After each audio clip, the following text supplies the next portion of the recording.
Whoa. Who put that chair there? Okay, so I understand that I have a human clicker. So maybe we should work out some kind of signal that means click or something. It's actually pretty intimidating being here, I can tell you. I often feel, especially around David and the bunch of people that David attracts, that I'm hopelessly not a visionary. There's so much forward thinking, you know, that I've heard today that what I'm going to talk to you about feels very much like it's too down to earth. But I've also figured out in the course of my life so far that you need visionaries and then you need people who are not visionaries. So hopefully I'll find my niche in that second category. What I'm going to talk to you about today is the fiber revolution, or rather, as I've redubbed it, the slow fiber revolution. It's a bit like slow food in that you wait for it a long time. Hopefully it's also like slow food in that it's really, really good when you get there. So Fiber Revolution is the name of my blog, and I started this blog in 2007. And I named it Fiber Revolution because I had a feeling at the time that the deployment of a new access platform had the potential to really massively disrupt the telecom space in a number of ways. First, it was the promise of no limits, or limits so high that you wouldn't feel them on bandwidth. And strangely enough, this was at a time where average bandwidths were much lower than they are today, and yet potentially we felt less constrained back then. The second thing was, it was a revolution in the sense that the copper had come to the end of its lifetime, and that was a very long lifetime. We often forget that, you know, the copper network in many countries was deployed in the early 20th century. So, you know, 60 to 100 years of life, and a great life it was. It really powered the economy in ways that could not be suspected by those who initially deployed it. The potential for disruption, of course, also comes from the fact that if the game is about deploying a new network, then anyone can kind of come into that game if the opportunity is there. So in a sense, the incumbents were no longer the only players to consider. And finally, and this is the part that is being particularly slow in my mind, but I could sense that there was an opportunity here to rethink society and economy around connectivity. When I asked Susan the question this morning about why there wasn't any political appropriation of these topics, I wasn't so much thinking about why aren't politicians seeing that there's a problem, but about why aren't politicians seeing there's an opportunity. And that's something I might come back to if I have time, but it's a really increasingly important topic for me. One of the things that I posited at the time, and I'm not claiming any great insight into that, but that has turned out to be true, is that in the economies where fiber has deployed significantly, where adoption has followed, we see that the online economy is thriving much more so than it is in other economies. That maybe is also part of the problem that we face, and I'll explain that in a minute. So this is a very high-level view of the reach of 100 megabit per second service over fiber around the world. Now, because it's impossible to track every single project out there, especially the smaller ones, and because a project that connects a few thousand homes, as important as it might be to those people, isn't really at a scale where we can think that it's going to be long-lasting and successful.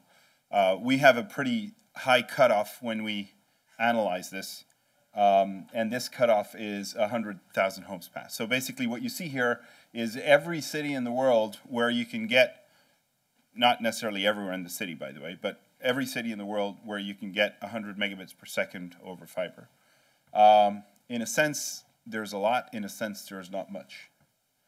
There's a lot because most of you probably don't have it, and so you're thinking, wow, all these people have it. But there's not much in the sense that there's a hell of a lot of cities that are not on that map. Now,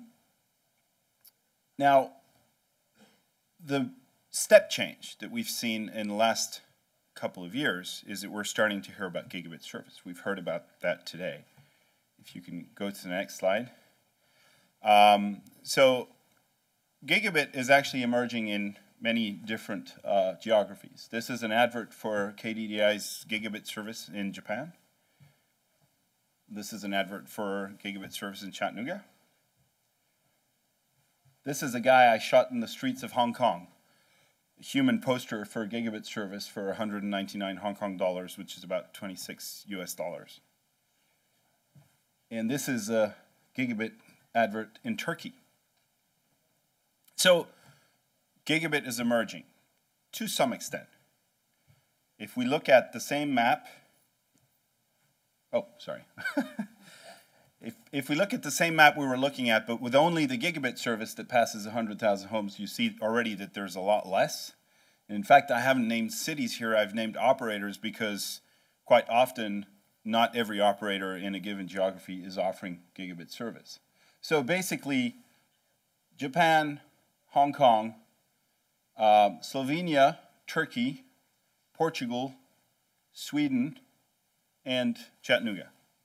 That's where you can get gigabit service today. Again, there's a cutoff at 100,000 homes passed, so there may be projects smaller than that that offer gigabit, but they're not tracked here. But this is by and large representative of how widespread or not gigabit service is. Now, Susan raised a question this morning that the people opposing, I'm not even sure what they oppose, opposing more bandwidth for all, I guess, are saying that we don't need gigabit. So one of the things that I do on a daily basis as part of my day job, because I advise fiber-to-the-home operators around the world on the strategies they need to follow, and local governments on the strategies they need to implement to attract these projects or implement these projects themselves. Part of what I do is to analyze various experiences and try to look at the commonalities, what's replicable, etc. So one of the things that we've done in the last few months is talk to virtually every service provider that has launched gigabit service to try and understand why they did it and what they benefit, how they benefit from it. So essentially what it comes down to is three things. The first thing is speed sells. In the same way that people will buy a 20 megapixel camera rather than a 14 megapixel camera, even though photographers in the audience will probably know that quite often it's the wrong move. Speed sells. So if you have a higher baseline speed, you get sales out of it. Now, what's interesting is you get direct sales out of it. That means people buying the gigabit product. And you get derived sales out of it. That's people buying lower speed products because you have the gigabit product on offer. That's an interesting dynamic because it suggests that offering gigabit service tells customers something about your network, even though they might not be customers for that gigabit service. The second thing is gigabit creates differentiation. When we called Super Online in Turkey to inquire as to why they had launched gigabit service, especially in a market where intuitively we would have thought that there wasn't necessarily a whole lot of demand for it, they said, well, ultimately it's fairly simple. The incumbent, until now, was only offering DSL service. They've now launched fiber to the cabinet, and they're calling it fiber. So our main marketing differentiator, which was we're the only fiber network that's going to serve you, it's still true, technically, but from an advertising perspective, it no longer is. So we need to create another differentiation, and that differentiation is we're offering gigabit. And of course, the incumbent can't follow there because he's on a platform that doesn't allow him to do that. So effectively, it's a marketing approach to create differentiation with the sales and adoption consequences that it might have. Now, both of these things are not going to get anyone excited in this audience about what you can do with a gigabit. I think that that's both the right and the wrong question to ask. It's the right question to ask because it's quite clear that at some point in the near future, we need to be able to articulate to users how different this is. But in a sense, it's the wrong question to ask because the whole dynamic of the internet since the beginning has been, it's an open platform. You can do anything you want with it. We're not going to dictate or suggest what you should be doing with it. That's just going to happen organically. And it is going to happen organically.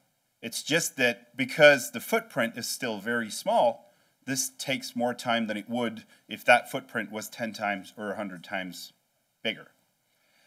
The third aspect of the gigabit offering is where this leads me to. The real difference, and it is absolutely perceived by customers, is real-time is the killer. Real-time is the thing that really makes this different. Now, let me tell you a little story. It's not about gigabit, but I think it applies equally, and we did hear that from the service providers that we talked to as feedback from their gigabit customers. Last year, I took a French journalist to a city in the Netherlands, a small city with lots of retired people that has deployed universal fiber to about 20,000 homes. And we had been there literally 5 minutes, and we stumbled upon this guy, retired guy. And so we just asked him. We said, well, are you a customer of the fiber? And he said, yeah. Are you happy with it? Yeah. So what's good? What do you do with it? And he said, well, Skype, I upload some photos, I email.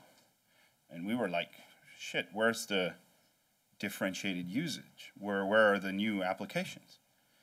And we said, so what's so good about it then? And he said, well, it's fast. And we said, well, what do you mean it's fast? How do you express that? And he said, well, when I drive 20 miles down the road to go see my daughter, I can no longer use her internet connection. It drives me mad, it's so slow.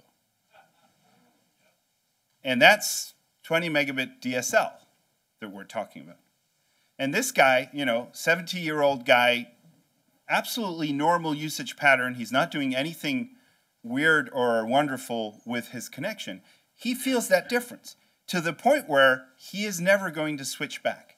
And that's what we hear from the operators deploying gigabit as well. The customers who are ready to splurge that money for the gigabit, after a couple of months, if you ask them, would you switch back to 100 megabits if it was half as cheap? They say, no way. It's too slow. So it's really important to understand that the organic part of that growth is just going to be that users get it. We don't need to tell them. The problem is users get it once they're on. How do we articulate that to get them on the platform? That's the core issue. And if there's one message I want to put across here, it's vitally important. All the people I talk to within operators start from a point where they believe technology is the key question. The issue is technology. If I make the right technology choices, this is going to work. I have yet to see a project that failed on the basis of the wrong technology choice. I have, on the other hand, seen a ton of projects that have failed on the wrong go-to-market strategy. The core success factor, whether you're a local government, a muni project, a utility, an incumbent, it doesn't matter. The core issue is go-to-market. How do I sell? How do I get people on my platform? So now, gigabit is coming. It's great news. But this is very fresh data. This is an analysis I did of Akamai's latest State of the Internet data. And I went back to the whole history of the State of the Internet and I mapped it. If you look at the trends in average speeds, and by the way, average speeds from Akamai is a really interesting data point because it's as close as we can get to a quality of experience measurement. What I mean by that is that this is what happens when you're one step removed from the access. Okay, the customer accesses some content that's hosted on an Akamai server, and this is what we measure. In other words, it really reflects, or as accurately as we can get it, it reflects what the customer actually experiences in terms of speed. independently, by the way, of what's advertised on the box. Now, what's worrying to me here is that in every geography, and by the way, if you saw this by country, it would be illegible because there's about 40 countries in the sample. But if you looked at it by country, you would see that out of the 40 countries, there's about 35 are going down in the last quarter or the last 2 quarters in terms of average speeds experienced. So we have a 1 to 2 quarter decline across nearly the whole world, with exceptions being Japan and Korea. Interesting. Now, why is this happening? I don't know, because Akamai doesn't analyze the why. But I can make some formulations. I can think about it and maybe express a few things that might be happening. The first thing I want to stress is this. We only have 1 to 2 quarters of this measured drop in average speeds. It's definitely too early to say that there's a trend. But there's something that we need to look into. That's for sure. If this goes back up across the board on the 3rd quarter, the answer is probably that this was, on the next quarter, sorry, the answer is probably that this was something in the way Akamai measured the data.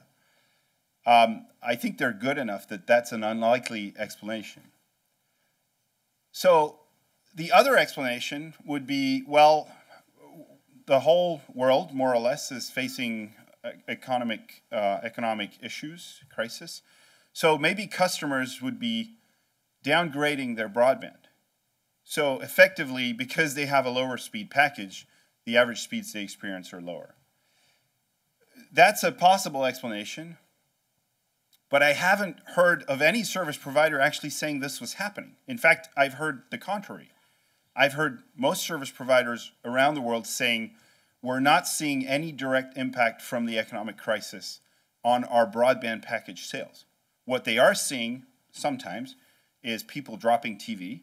What they are seeing is people taking less, smaller buckets of minutes on their mobile phones. But I haven't heard of any service provider saying they see significant drops in their broadband subscriptions. So although that's a possible explanation, I don't think that it's actually what's happening, which leaves us with the only explanation that could explain this, which is that the quality of experience is actually degrading. And anecdotally, although it's a pretty big anecdote, but anecdotally, we can see a number of reasons why that might be happening. On the one end, the customer end, we have more and more devices. And these devices are more and more hungry for bandwidth. When I think it's called the new iPad. I don't know what we'll call the next one, but anyway, when the new iPad came out, someone worked out that basically the bandwidth requirement of buying a movie on iTunes was going to be 4 to 8 times as high as what you currently have with the previous iPad.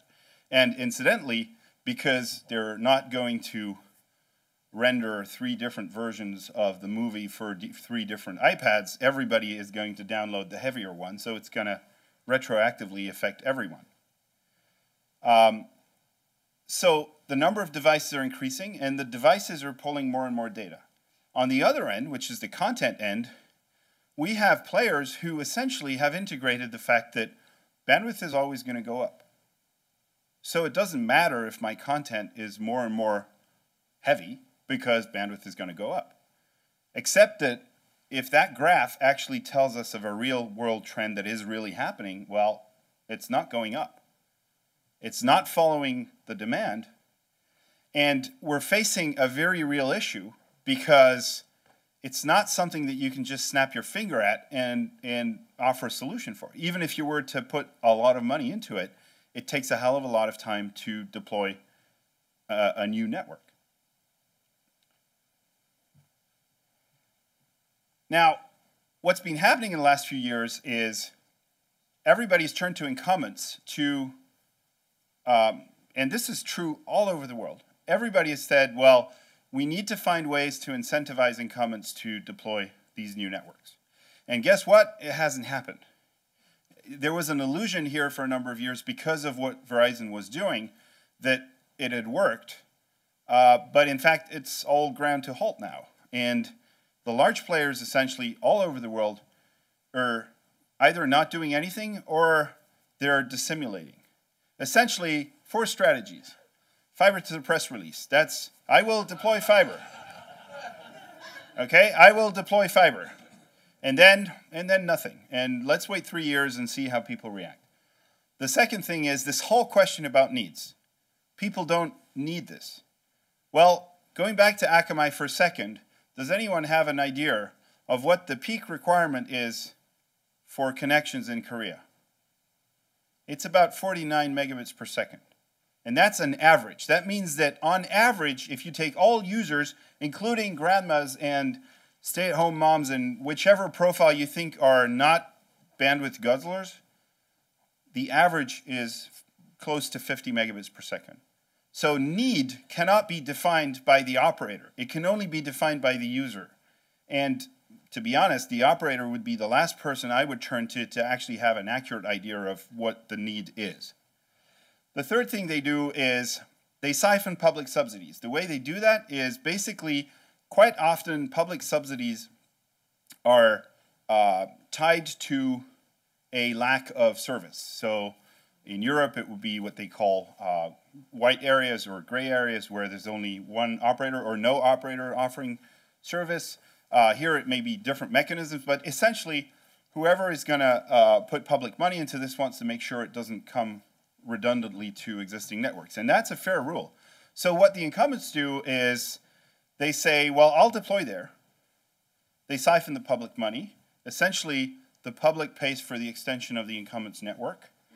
And, well, they make it slow because they don't want that to happen too fast. So, and the last point, to paraphrase a famous American folk singer who said, genuflect, genuflect, genuflect. Well, they litigate, litigate, litigate.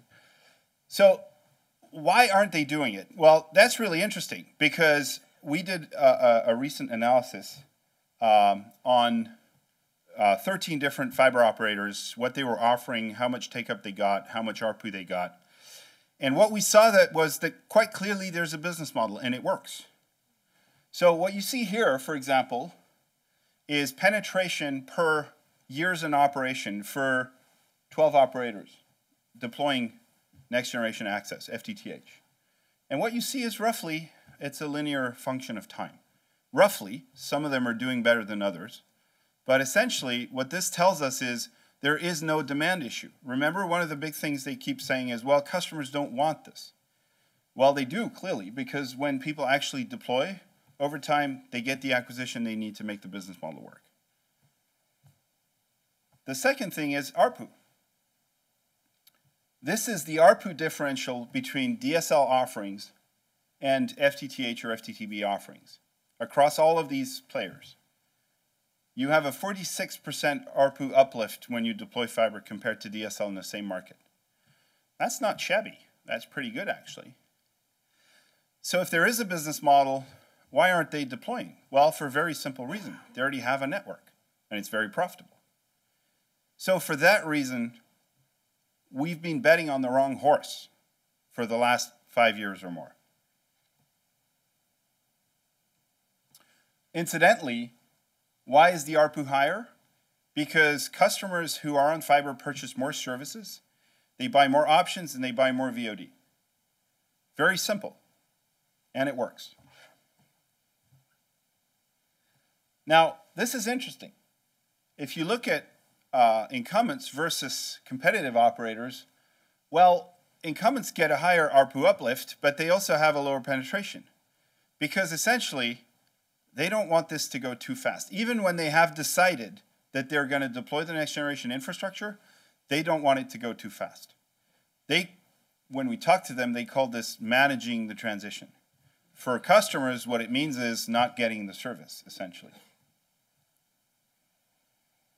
So I think what all this comes down to is there's an original sin of telecoms, and I have to say that it comes from here, because the US was the first country to break up the traditional, the incumbent public monopoly. And that sin was not understanding that you shouldn't slice the market vertically, you should slice it horizontally. Essentially, infrastructure is not the same business as services, and it shouldn't be. And this is what a lot of our problems have come from.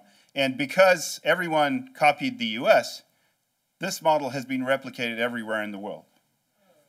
So basically, what needs to happen is policymakers need to realize that if the infrastructure is going to be rejuvenated, it has to happen through different players. These could be utilities, these could be local governments, these could be other private funds that are starting to look into this and thinking, well, maybe there's an infrastructure business case in there that we find interesting. But everything needs to be done to facilitate these initiatives. If there's one policy goal that should be set, it's this one. So I'm not going to dwell too much on that. Essentially, right now, one of the issues is there aren't enough people willing to finance this. And the reason is the people who finance infrastructure don't talk to telecoms, because telecoms are fickle players and they want long-term stable players. And so basically one of the things that is starting to happen is for these people to realize that there can be infrastructure players that are not telecoms that for this money to go into. And that money is there, it exists. So I titled my last slide, "The Revolution Will Not Be Television," and this is something that's already been said. The only mind frame that the incumbents are operating under is, I need to deliver better TV service, and this is what's going to make things happen. What's going to make things happen is understanding that an infrastructure project does not pay back in 5 years. It needs to be viewed as an infrastructure project, and when you do that, you have a profitable business case there. I have 10 seconds to tell you one last anecdote. We had a guy at a conference in Munich talking about utilities looking into this, and he unraveled the whole utility business case for deploying fiber. And he ended up by saying, so what this gives us ultimately is an IRR of 6% over 20 years. And I went, oh shit. And he said, that's actually pretty good, because that's how utilities are looking at it. And so it's really important to have that mind frame. Thank you very much.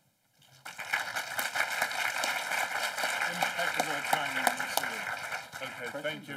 Unfortunately, no time for questions. Aaron Swartz. Aaron is an impressive